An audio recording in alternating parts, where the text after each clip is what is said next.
Hello everyone, welcome to logic Pathshala channel. आज हम करेंगे पॉलिटी में पार्लियामेंट का पार्ट 2। इसका पार्ट 1 आ चुका है और इस लेक्चर का पीडीएफ आपको टेलीग्राम में मिल जाएगा, जिसका कि लिंक आपको डिस्क्रिप्शन में प्रोवाइड कर दिया जाएगा। जो क्वेश्चंस हम डिस्कस करने जा रहे हैं ये आपके एग्जाम के लिए बहुत इंपॉर्टेंट है। तो let's begin the session. Question number 1 is the first joint meeting of both the House of Indian Parliament was held in connection with। जो आपकी पहली ज्वाइंट मीटिंग हुई थी दोनों हाउसेस के बीच में, जो कि आपके लोकसभा और राज्यसभा हैं पार्लियामेंट के, तो ये किस रिगार्डिंग की गई थी ज्वाइंट मीटिंग। तो सबसे पहले हम जानेंगे कि जो ज्वाइंट सीटिंग है ये कौन से आर्टिकल में आती है। ये आती है आर्टिकल 108। वेरी इंपॉर्टेंट, ये पूछा जाता है पेपर में। जब एक बिल पास होता है तो वह लोकसभा से जैसे पास हो गया तो जाएगा राज्यसभा में, लेकिन अगर राज्यसभा को उसमें कुछ चेंजेस लाने हैं तो वह फिर लोकसभा में जाएगा, फिर यहाँ से पास होकर फिर राज्यसभा में जाएगा। तो ऐसे करते करते एक बिल जो एक हाउस से दूसरे हाउस तक जा सकता है, कितने मंथ्स तक? 6 मंथ्स तक। तो अगर इसके बाद भी वह इसके ऊपर नहीं डिसीजन ले पाते तो क्या हो जाता है? डेडलॉक हो जाता है। तो फिर क्या होता है कि जो हमारे प्रेसिडेंट है वह सम्मन भेजते हैं और इनकी मीटिंग, सम्मन किनको भेजेंगे? ये लोकसभा और राज्यसभा को, किसके लिए? ज्वाइंट सीटिंग के लिए। तो फिर क्या होगा? इनकी मीटिंग होगी, ज्वाइंट सीटिंग होगी, जिसे कि कौन प्रिसाइड करता है? Speaker of Lok Sabha. लेकिन अगर वह स्पीकर आपके एब्सेंट हो लोकसभा के तो उसको कौन प्रिसाइड करेगा? Deputy speaker of Lok Sabha. लेकिन अगर डिप्टी स्पीकर ऑफ लोकसभा भी एब्सेंट हो तो कौन प्रिसाइड करेगा? आपके डिप्टी चेयरमैन ऑफ राज्यसभा। तो इसे याद रखना कि तब कौन करेगा? Deputy chairman. चेयरमैन नहीं करेंगे क्योंकि चेयरमैन तो वाइस प्रेसिडेंट होते हैं, तो तब करेंगे आपके डिप्टी चेयरमैन ऑफ राज्यसभा। तो पहला बिल आपका कौन सा था ऐसा? तो ये था आपका डाउरी अबॉलिशन बिल। तो ये कब आया था? आपका 1961 में। अभी तक जो हमारी ज्वाइंट सीटिंग हुई है ये 3 बिल्स के ऊपर हुई है। पहली थी आपकी डाउरी अबॉलिशन 1961 में। सेकंड हुई थी आपकी banking service commission repeal bill, जो कि आपकी हुई थी 1978 में। एंड थर्ड आपकी हुई थी POTA, that is prevention of terrorism act, जो हुआ था आपका 2002 में। एक चीज़ और साथ में जाने, जो आपका मनी बिल है और जो आपका मनी बिल कौन से आर्टिकल में आता है ये आप मुझे कमेंट बॉक्स में बताएंगे। और जो दूसरा बिल है आपका कॉन्स्टिट्यूशनल अमेंडमेंट बिल, इनके ऊपर कभी भी आपकी ज्वाइंट सीटिंग नहीं बैठेगी। ठीक है, ये याद रखना, पेपर में आता है ऐसा question. Question number 2 is to eligible for election as a president of India, a person must have completed the age of। Bharat के राष्ट्रपति के रूप में चुनाव के लिए पात्र होने के लिए एक व्यक्ति की आयु कितनी होनी चाहिए? तो ये कितनी हो जानी चाहिए आपकी? तो ये आपकी हो जानी चाहिए 35 ईयर्स आपके कंप्लीट हो जाने चाहिए। प्रेसिडेंट हो, वाइस प्रेसिडेंट हो, गवर्नर हो, तो इनके लिए कितनी एज चाहिए आपको? 35 ईयर्स। अगर हम बात करें आपको राज्यसभा के लिए लड़ना है या फिर स्टेट लेजिस्लेटिव काउंसिल के लिए तो आपकी एज होनी चाहिए 30 ईयर्स। अगर लोकसभा या फिर आपकी स्टेट लेजिस्लेटिव असेंबली के इलेक्शन में पार्टिसिपेट करना है तो कितनी होनी चाहिए आपकी? 25 ईयर्स। और पंचायत के लिए आपकी चाहिए 21 ईयर्स। और वैसे जो आपकी वोटिंग एज है वे कितनी होनी चाहिए? 18 ईयर्स। और आर्टिकल 326 में क्या लिखा हुआ है आपका? राइट टू वोट के बारे में। और जो ये आपकी वोटिंग एज है 18 ईयर्स, इसे हम क्या कहते हैं? Adult suffrage. और एक चीज़ और क्या थी आपकी, ये आप मुझे कमेंट बॉक्स में बताएंगे कि जो आपकी 21 से 18 ईयर्स हुई थी एज, ये कौन सी अमेंडमेंट में हुई थी?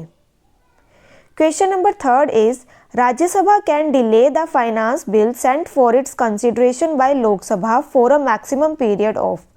तो जो आपका राज्यसभा है ये फाइनेंस बिल को, जो कि मतलब लोकसभा इन्हें भेजता है, वह कितने दिन के लिए इसे डिले कर सकता है? तो वह कितने दिन के लिए डिले कर सकते हैं इसे? तो वह कर सकते हैं 14 डेज के लिए इसे डिले कर सकते हैं। उसके बाद उन्हें वह बिल वापस भेजना ही पड़ेगा लोकसभा में। Question number 4 is under which article of the constitution of India can the president of India be impeached. So आपने ये बताना है कि कौन से आर्टिकल में हमारे इंडिया के कॉन्स्टिट्यूशन के कौन से आर्टिकल में लिखा गया है प्रेसिडेंट की इम्पीचमेंट के बारे में। तो इम्पीचमेंट का मतलब क्या था, उनके रिमूवल के बारे में। सो मैंने आपको ये पहले भी बताया था कि जो प्रेसिडेंट का रिमूवल है ये कब होता है, जब वायलेशन ऑफ द कॉन्स्टिट्यूशन हो। और सेकंड क्या बताया था कि जो आपकी इम्पीचमेंट है प्रेसिडेंट की, ये हमने कहाँ से ली है, यूएसए से ली है। और मैंने आपको याद करने के लिए बताया था, आपको याद करना है 60 और 61। 60 आएगा तो ये रहेगा आपका, इसको 0 से याद रखेंगे, ओ बना देंगे इसे ओथ, और यहाँ से 1 से हम इसको आई बना देंगे इम्पीचमेंट। तो कौन सा आर्टिकल हुआ आपका, ऑप्शन नंबर ए। वेल आर्टिकल नंबर 75 की बात हम कर चुके हैं बहुत बार, ये आप मुझे कमेंट बॉक्स में बताएंगे। आर्टिकल 76 में किसके बारे में लिखा है आपका, अटॉर्नी जनरल के बारे में, जिनके बारे में हमने कल भी डिस्कस किया था। और आर्टिकल 356 में आपके पास कौन सी इमरजेंसी है, ये भी आप मुझे कमेंट बॉक्स में बताएंगे। Question number 5 is consider the following statements. So आपने ये तीन स्टेटमेंट्स हैं, इन्हें आप एक बार देख लीजिए, फिर हम इसे डिस्कस करते हैं। सो पहली स्टेटमेंट आपकी क्या कहती है कि जो ज्वाइंट सीटिंग होती है दोनों हाउसेस की पार्लियामेंट के, तो वह कौन से आर्टिकल में आती है, 108 में। तो ये मैंने आपको अभी भी बताया है, तो ये बिल्कुल ठीक है। सेकंड इन्होंने लिखा है कि जो पहले ज्वाइंट सीटिंग हुई थी लोकसभा और राज्यसभा में, ये कौन से साल में हुई थी, 1961 में। और ये मैंने अभी भी बताया था कि किस बिल को लेके हुई थी, ये आपका डाउरी अबोलिशन 1961 का जो बिल था उसके रिगार्डिंग हुई थी, तो ये भी आपका ठीक है। थर्ड इन्होंने कहा है कि जो सेकंड ज्वाइंट सिटिंग मीटिंग हुई थी इनकी लोकसभा और राज्यसभा की, ये किसके लिए हुई थी, banking service commission repeal bill के लिए। और ये कब हुई थी आपकी, 1978 में। तो ये तीनों के तीनों आपके ठीक हैं। तो इसका आंसर क्या रहेगा आपका, ऑप्शन नंबर डी। तो ऑल दी स्टेटमेंट्स जो हमें गिवन है वो सारी की सारी क्या है आपकी, करेक्ट है। Question number 6 is Who has the right to seek advisory opinion of the Supreme Court of India on any question of law? So, कानून के किसी भी पक्ष पर भारत के सर्वोच्च न्यायालय की सलाह लेने का अधिकार किसे है। तो कौन उनकी सलाह ले सकता है, आपके पास 4 ऑप्शन है, आप इन्हें एक बार देख लीजिए। कौन ले सकता है आपके सुप्रीम कोर्ट की तो सलाह कौन ले सकता है, तो वे हैं आपके option number B, that is president. Well ये कौन से आर्टिकल के अंडर लिखा गया है, तो ये है आपका आर्टिकल नंबर 143। और जो सुप्रीम कोर्ट प्रेसिडेंट को ओपिनियन देगा तो वह जो ओपिनियन होगा वह प्रेसिडेंट के ऊपर बाइंडिंग नहीं होगा, मतलब वह प्रेसिडेंट की मर्जी है उस ओपिनियन को वह माने या ना माने, ये किसके ऊपर है, हमारे प्रेसिडेंट के ऊपर। Question number 7 is the power of the president to issue ordinance is a relic of. So जो आपने ये बताना है कि ये जो ये ऑर्डिनेंस इशू करते हैं हमारे प्रेसिडेंट, और स्टेट में कौन करता है ऑर्डिनेंस इशू, गवर्नर। तो ये आपने बताना है ये आपके कौन से एक्ट में है।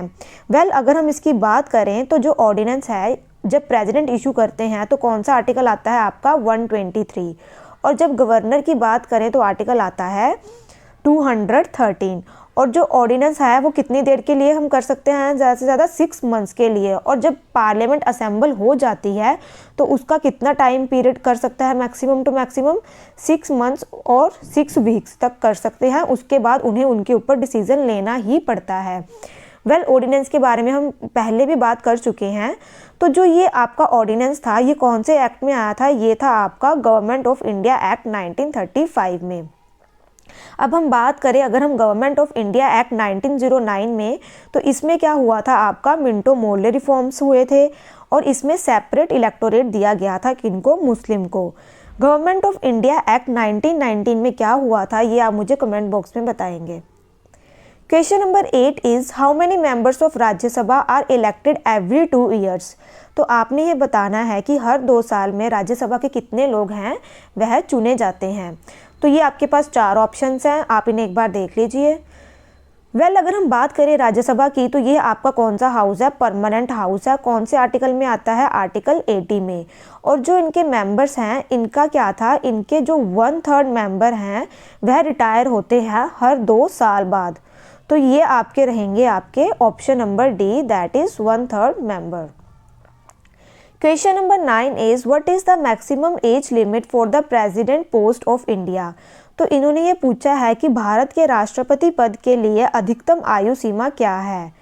तो जैसे हमने बात की थी, अगर तो प्रेसिडेंट के लिए आपने मतलब करना है, इलेक्ट होना चाहते हो, तो आपकी एज 35 ईयर्स होनी चाहिए। लेकिन इन्होंने पूछा है मैक्सिमम एज, तो ये मैक्सिमम एज की यहाँ पे कोई भी लिमिट नहीं है। तो इसका ऑप्शन क्या रहेगा आपका? Option number D. आप मुझे कमेंट बॉक्स में बताएंगे कि जो प्रेसिडेंट के इलेक्शन होते हैं इसमें कौन कौन पार्टिसिपेट करता है। Question number 10 is the initial tenure of member of Lok Sabha was 5 years, it was changed by 42nd amendment 2। जो पहले आपकी लोकसभा थी तो उनका जो टेन्योर था वह 5 साल था, लेकिन फिर इसे चेंज किया गया था 42nd अमेंडमेंट में। तो इसे कितना कर दिया गया था? तो इसे कर दिया गया था आपका 6 ईयर्स। ये जो जब भी हमारी नेशनल इमरजेंसी लगे या हमारी जब भी इमरजेंसी लगती है तो क्या होता है कि जो हमारी लोकसभा का टेन्योर है वह 1 साल तक हम बढ़ा सकते हैं। ठीक है। Question number 11 is the second most senior office in the country is of. तो जैसे कि हमने कल भी डिस्कस किया था, पहले फर्स्ट नंबर पे आते हैं, फर्स्ट सिटीजन किसे कहा जाता है? हमारे प्रेसिडेंट जी को, और सेकंड पे आते हैं हमारे वाइस प्रेसिडेंट जी। तो इसका आंसर रहेगा office of the vice president of India. तो इसका आएगा आपका option number C. Question number 12 is in India prime minister can hold his post till he has. तो जो आपके इंडिया में प्राइम मिनिस्टर है यह अपने पद पर कब तक रह सकता है? तो आपके पास 4 ऑप्शंस हैं, आप इन्हें एक बार देख लीजिए। ये कब तक रह सकते हैं? जब तक इनके पास कॉन्फिडेंस हो। तो कॉन्फिडेंस ऑफ लोकसभा। ये क्या रहेगा आपका? अगर तो कॉन्फिडेंस का मतलब ये होता है कि इनके पास क्या होनी चाहिए? मेजॉरिटी सीट्स होनी चाहिए। जैसे कि हमारे पास 545 सीट्स हैं, तो इनके पास कितनी होनी चाहिए? 273 सीट्स होनी चाहिए। Question number 13 is the secretary general of Lok Sabha is the chief of its secretariat and is. तो इन्हें कौन अपॉइंट करता है? तो इनको आपके अपॉइंट करते हैं स्पीकर, और आपके प्रेजेंट स्पीकर कौन है? Om Birla ji.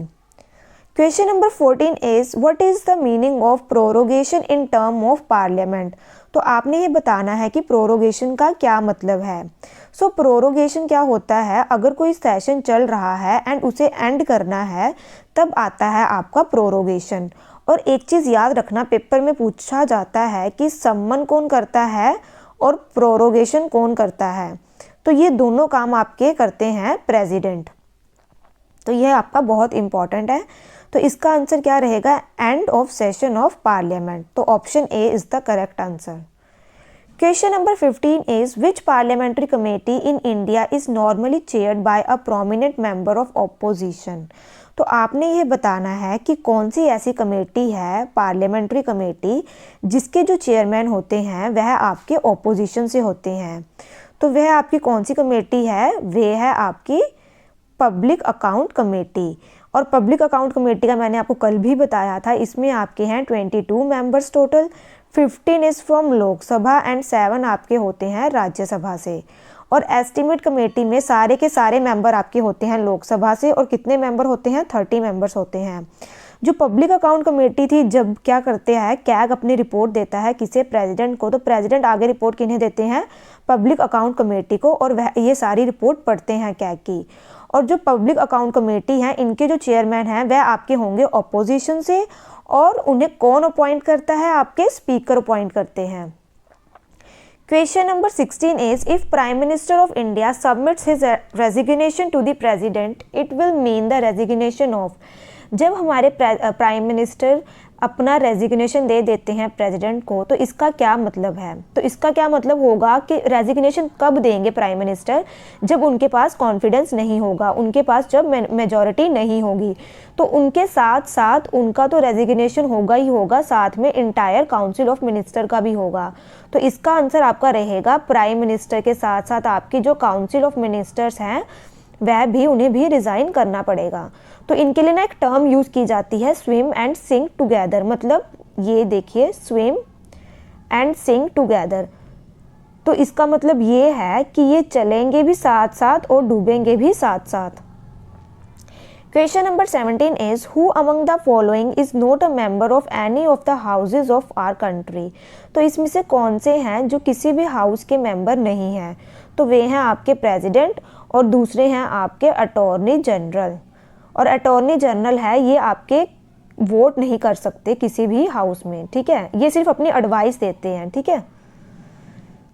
Question number 18 is consider the following statements. आप ये स्टेटमेंट्स एक बार देख लीजिए, फिर हम इनके बारे में बात करते हैं और आपने ये बताना है कि इनमें से कौन कौन सी स्टेटमेंट आपकी करेक्ट है। वेल, फर्स्ट स्टेटमेंट की बात करें तो जवाहरलाल नेहरू जी जो आपके हैं थे, इनके जो was his fourth term as a prime minister of India at the time of death. तो जब इनकी डेथ हुई थी तो ये इनका कौन सा कार्यकाल चल रहा था, इनका फोर्थ टर्म चल रहा था एज ए प्राइम मिनिस्टर। तो ये बिल्कुल ठीक है। तो ये आपके प्राइम मिनिस्टर रहे थे 47 से 52, फिर 52 से 57, देन 57 से 62 एंड देन 62 से 64। तो ये आपके लॉन्गेस्ट सर्विंग प्राइम मिनिस्टर रहे हैं इंडिया के। सेकंड पॉइंट की बात करें तो इसमें क्या लिखा है कि Jawaharlal Nehru represented Raebareli constituency as a member of parliament. तो ये आपका गलत है, क्योंकि ये कौन सी कॉन्स्टिट्यूएंसी थे, ये थे आपके फूलपुर कॉन्स्टिट्यूएंसी से, जो कि आपकी कहाँ पे थी, यूपी में। थर्ड इन्होंने पूछा है कि जो पहले नॉन कांग्रेस प्राइम मिनिस्टर रहे हैं इंडिया के, उन्होंने अपना जो ऑफिस एज्यूम किया था वह लिया था इन्होंने 1977 में। तो यह आपकी ठीक है, फर्स्ट और थर्ड स्टेटमेंट ठीक है। और जो पहले नॉन कांग्रेस प्राइम मिनिस्टर थे 1977 में, तो अगर आपको याद हो 75 में आपकी इमरजेंसी लगी थी, तो जो 77 में प्राइम मिनिस्टर बने थे वे कौन थे, आपके मोरारजी देसाई, ठीक है। तो इसका आंसर क्या रहेगा आपका first and third, that is option number D. Question number 19 is which of the following amendment of Indian constitution restricts the size of union ministry. तो ऐसी कौन सी अमेंडमेंट है जिसने कि आपके जो केंद्रीय मंत्रालय के आकार को सीमित करता है। तो ये कौन सी अमेंडमेंट थी, इसका हम पहले भी डिस्कशन कर चुके हैं बहुत बार। तो वे थी आपकी 91st अमेंडमेंट। आप मुझे कमेंट बॉक्स में बताएंगे कि जो ये 91st अमेंडमेंट आई थी ये कौन से ईयर में आई थी। सो इसमें क्या कह दिया था कि जो 15% ऑफ लोकसभा सीट्स हैं वह ही आपके काउंसिल ऑफ मिनिस्टर्स उतने ही हो सकते हैं। और इसी अमेंडमेंट में जो आपका एंटी डिफेक्शन बिल है उसे और भी स्ट्रॉन्ग इन्होंने किया था। और जो आपका एंटी डिफेक्शन बिल था ये आपका 52nd अमेंडमेंट 1985 में आया था। अब हम बात करते हैं क्वेश्चन नंबर 20 की। Under which one of the ministers of the government of India does the good, इधर गुड नहीं आएगा, इधर आपका आएगा food and nutrition board work. ये सबसे पहले हम जानेंगे जो आपका फूड एंड न्यूट्रिशन बोर्ड है ये कब बना था, 1964 में बना था ये आपका, ठीक है। तो ये है आपका फूड, तो ये आपका आया था 1964 में। और इसमें क्या था आपका, ये पहले आता था मिनिस्ट्री ऑफ फूड के अंडर, लेकिन बाद में इन्हें कर दिया था इन्होंने ministry of women and child development के अंदर। और एक याद रखें ऑर्गेनाइजेशन है आपकी फूड एग्रीकल्चर, ये कौन सी आपकी ऑर्गेनाइजेशन है ये आप मुझे कमेंट बॉक्स में बताएंगे। और इसका हेडक्वार्टर आपका है इटली में, ठीक है। और ये भी बताएंगे कि ये कौन से ईयर में आपकी बनी थी, ठीक है। Question number 21 is with reference to the constitution of India consider the following statement. तो आपने ये दोनों स्टेटमेंट्स देखी है और आपने ये बताना है कि इनमें से कौन कौन सी करेक्ट है। पहली स्टेटमेंट की अगर हम बात करें तो the council of ministers of the union are responsible to both the house of parliament. तो मैंने क्या कहा था कि जो काउंसिल ऑफ मिनिस्टर्स होते हैं ये किसको जवाबदेही होते हैं, सिर्फ और सिर्फ लोकसभा को, दोनों हाउसेस के लिए नहीं होते, सिर्फ लोकसभा को ही जवाबदेही होते हैं। तो ये गलत हो गया। Second is the president of India can not appoint any one as a union minister not recommended by prime minister. तो ये बिल्कुल ठीक है। इसमें क्या बोला गया है कि प्रेसिडेंट किसी को भी अपॉइंट नहीं कर सकता एज ए यूनियन मिनिस्टर अगर उन्हें प्राइम मिनिस्टर ने उनको रेकमेंड नहीं किया। तो इसका रहेगा ऑप्शन नंबर बी, इसका रहेगा आपका correct answer. Question number 22 is who is known as the first law officer of India. तो पहले लॉ ऑफिसर कौन है आपके, तो वे हैं आपके attorney general, option number C. Article आता है 76 में और ये आपके लीगल ऑफिसर होते हैं और ये आपकी लीगल एडवाइस देते हैं। और ये सुप्रीम कोर्ट, हाई कोर्ट, किसी भी कोर्ट में जा सकते हैं, लेकिन ये वोट नहीं कर सकते किसी भी हाउस में, ठीक है। Question number 23 is what is the maximum age limit for president post of India. तो एज लिमिट पूछी गई है, तो मैंने ये आपको पहले भी बताया है कि इनकी कोई भी एज लिमिट नहीं है maximum. Question number 24 is which of the following non member of parliament has the right to address it. तो इनमें से कौन से ऐसे हैं, वो पार्लियामेंट के मेंबर तो नहीं हैं, लेकिन वह उसे क्या कर सकते हैं, एड्रेस कर सकते हैं। तो वहाँ पे वह जा सकते हैं, लेकिन वहाँ पे वह वोट नहीं कर सकते। तो वे हैं आपके अटॉर्नी जनरल, आर्टिकल नंबर 76, और ये आपके फर्स्ट लॉ ऑफिसर भी हैं। Question number 25 is who is the term of appointed. आपने ये बताना है कि जो कैग है ना, उसका जो टर्म है वह कितना होता है। तो आपने इनका कार्यकाल बताना है, ठीक है। तो ये आपका कितना होता है, ये होता है आपका 6 ईयर और अप टू, यहाँ पे आएगा आपका 6 ईयर्स और 65 ईयर्स तक, और जो भी पहले आएगा उतना ही इनका कार्यकाल होगा। जैसे कि अगर किसी कैग की उम्र है आपकी 63 ईयर्स, तो इन्होंने क्या कहा है कि 65 ईयर्स तक उनकी एज हो सकती है, या फिर 6 साल तक का कार्यकाल हो सकता है। तो यहाँ पे इनका 6 साल का तो कार्यकाल पूरा नहीं होगा। जब वह 65 ईयर्स के हो जाएंगे तो इन्हें क्या हो जाएगी, इनको रिटायर कर दिया जाएगा। तो ये आपका, इसका मतलब ये है 6 ईयर्स और 65 years, which ever is earlier, ठीक है।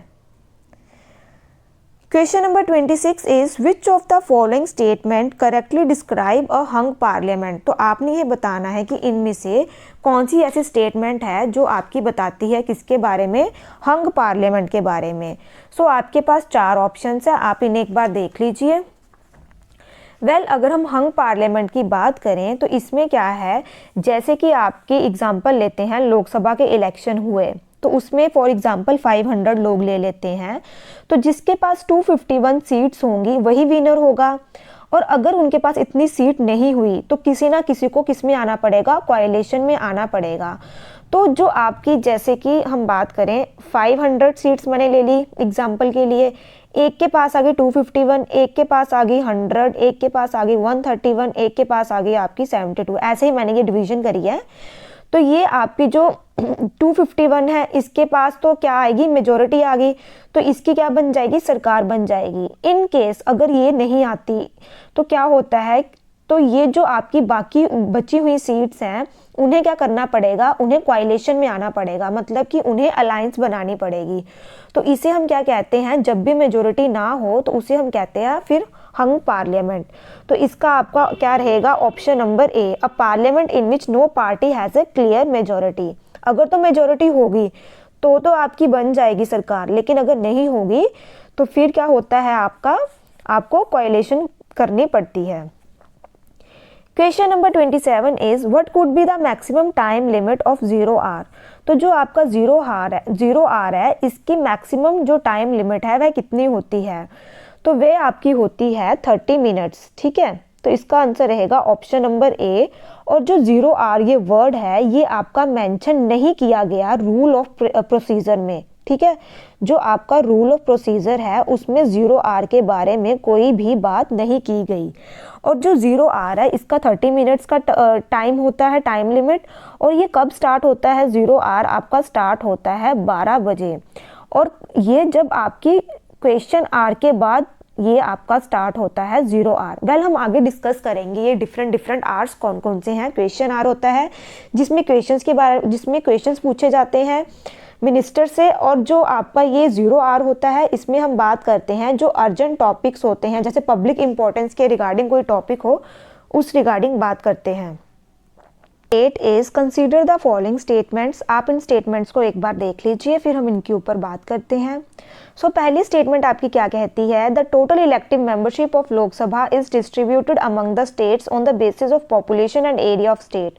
तो ये स्टेटमेंट आपकी बिल्कुल ठीक है। इसमें क्या बात की गई है कि जो लोकसभा की कुल आपकी ये जो इलेक्टेड मेंबरशिप है, ये राज्यों के बीच में जनसंख्या और राज्य के क्षेत्रफल के आधार पर इनकी क्या की जाती है, आपकी डिस्ट्रीब्यूशन की जाती है।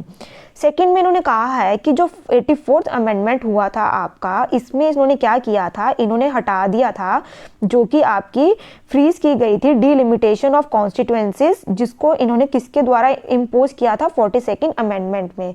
तो इसके बारे में हमने कल डिस्कशन की थी। तो आप मुझे अब इसके बारे में कमेंट बॉक्स में यह बताएंगे कि डिलिमिटेशन के लिए आपकी जब 84th अमेंडमेंट आई थी तो उन्होंने जो आपकी डिलिमिटेशन बनाई थी वह कौन से सेंसस के अकॉर्डिंग बनाई थी और 87th अमेंडमेंट में कौन से सेंसस के अकॉर्डिंग बनाई थी। Question number 29 is the opposition party status is accorded to a political party in the लोक सभा only if it captures at least। विपक्ष दल का दर्जा लोकसभा में किसी राजनीतिक दल को तभी दिया जाता है जब उसके पास कम से कम कितनी सीटें होनी चाहिए, 10% ऑफ सीट्स होनी चाहिए। इसके बारे में भी हमने कल बात की थी। Question number 30 is which of the following constitutional amendments are related to raising the number of members of Lok Sabha to be elected from the state। तो यह आपकी कौन सी अमेंडमेंट में हुई थी, तो यह आपकी हुई थी 7th एंड 31st अमेंडमेंट में। सो जो आपकी 7th अमेंडमेंट हुई थी ये हुई थी आपकी 1956 में, और जो 31st अमेंडमेंट हुई थी ये हुई थी आपकी 1973 में। सो सबसे पहले थी आपकी जो सीट्स थी लोकसभा की वे थी 489, फिर आपकी हो गई थी 525, तो ये हुई थी आपकी 7th अमेंडमेंट में। फिर आपकी हुई 545 और ये आपकी कब हुई, 31st अमेंडमेंट में। वेल जो आपकी 7th अमेंडमेंट जो 1956 में हुई थी, इसमें आपके जो दो स्टेट्स हैं उनकी एक या उसके एक कॉमन हाई कोर्ट बन सकती है, ये आपकी इस अमेंडमेंट में बताया गया था। और एक गवर्नर जो है वह दो या उससे ज़्यादा स्टेट्स का गवर्नर बन सकता है, ये भी आपका इसी ही अमेंडमेंट में आया था जो कि आपकी थी 7th अमेंडमेंट 1956 में। अब हम कल वाले क्वेश्चंस डिस्कस कर लेते हैं। पहला क्वेश्चन मैंने आपसे पूछा था कि जो ओथ है प्रेसिडेंट को वह कौन दिलवाता है, तो वह दिलवाते हैं आपके chief justice of India. Second question मैंने पूछा था कि पार्लियामेंट्री फॉर्म ऑफ गवर्नमेंट में जो रियल एग्जीक्यूटिव पावर्स हैं वह किसके पास होती हैं, तो वह आपकी होती हैं प्राइम मिनिस्टर और उनके काउंसिल ऑफ मिनिस्टर के पास। थर्ड क्वेश्चन मैंने पूछा था कि जो एग्जीक्यूटिव हेड हैं स्टेट के वह कौन है, तो वे हैं आपके गवर्नर। ये हैं आपके आज वाले क्वेश्चंस, इनका आंसर आप मुझे कमेंट बॉक्स में ज़रूर करिए। पहला क्वेश्चन है कि जो फाइनेंस बिल है इंडियन गवर्नमेंट का उसे कहाँ प्रेजेंट किया जाता है। सेकंड क्वेश्चन है आपका कि जो अटॉर्नी जनरल हैं इंडिया के वो उनके पास कौन सी पावर है, मतलब कि वह अपीयर होने की, जैसे कि वह सुप्रीम कोर्ट में जा सकते हैं या हाई कोर्ट में या फिर एनी कोर्ट में। थर्ड क्वेश्चन है कि जो एडमिनिस्ट्रेशन है आपका विच ऑफ द फॉलोइंग, मतलब under the administration of which one of the following is the department of atomic energy. जो डिपार्टमेंट ऑफ एटॉमिक एनर्जी है ये आपके किसके एडमिनिस्ट्रेशन के अंडर आती है, तो यह आप मुझे कमेंट बॉक्स में ज़रूर बताएं। Thank you so much for watching this session. अब हम आपको कल मिलेंगे इसके थर्ड पार्ट के साथ।